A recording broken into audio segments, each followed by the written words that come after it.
ব্যর্থ হলো রোহিতের ধ্বংসাত্মক শতরান। ধোনির 3 ছক্কায় ম্যাচ জেতালো চেন্নাইকে। হারের হ্যাটট্রিক দিয়ে আইপিএল 2024-এর অভিযান শুরু করা মুম্বাই ইন্ডিয়ান্স পরপর 2টি ম্যাচের জয় তুলে সাময়িক স্বস্তি দেয় সমর্থকদের। তবে জোড়া জয়ের পরে ফের হারের মুখ দেখতে হলো হার্দিক পান্ডিয়াদের। এবার রোহিত শর্মার দুর্দান্ত শতরান সত্ত্বেও ঘরের মাঠে চেন্নাই সুপার কিংসের কাছে মাথা নত করে মুম্বাই ইন্ডিয়ান্স। ওয়াংখেড়ে স্টেডিয়ামে টস জিতে চেন্নাই সুপার কিংসকে শুরুতে ব্যাট করতে পাঠায় মুম্বাই ইন্ডিয়ান্স।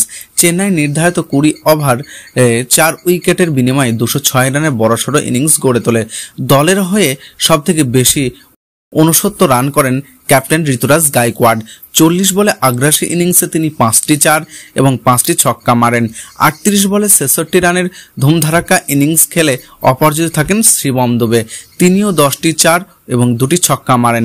শেষ বেলায় ব্যাট হাতে ঝড় তোলেন মহেন্দ্র সিং ধোনি।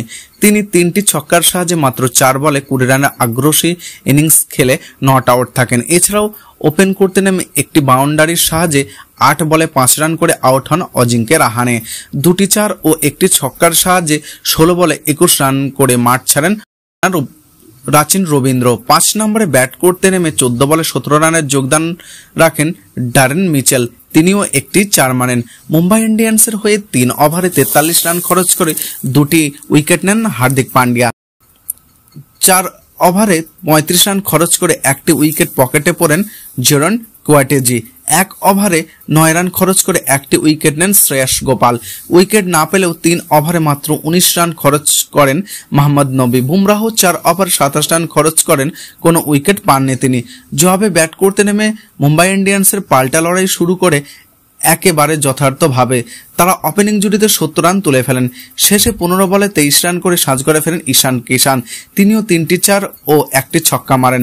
অপর ওপেনার রোহিত শর্মা 7টি 4 এবং 2টি ছক্কার সাহায্যে 30 বলে ব্যক্তিগত হাফ সেঞ্চুরি পূর্ণ করেন। তিনিও 10টি 4 ও 5টি ছক্কার সাহায্যে 61 বলে ব্যক্তিগত 100 রান পূর্ণ করেন। শেষমেশ 11টি 4 ও 5টি ছক্কার সাহায্যে 63 বলে 105 রান করে অপরাজিত থাকেন হিটম্যান। মুম্বাই শেষমেশ 20 ওভারে 6 উইকেটের বিনিময়ে 186 রানে আটকে যায়। 20 রানের সংক্ষিপ্ত ব্যবধানে ম্যাচ জেতে চেন্নাই সুপার কিংস। উল্লেখ্য, ধোনির চেন্নাইয়ের হয়ে 3টি ছক্কার সাহায্যে 4 বলে 20 রান করেন। ম্যাচের তফাৎ গড়ে দেয় সেই 20 রানে। অর্থাৎ এটা বলা হয় মোটেও ভুল হবে না যে ধোনির 3 ছক্কায় ম্যাচ জেতায় চেন্নাইকে।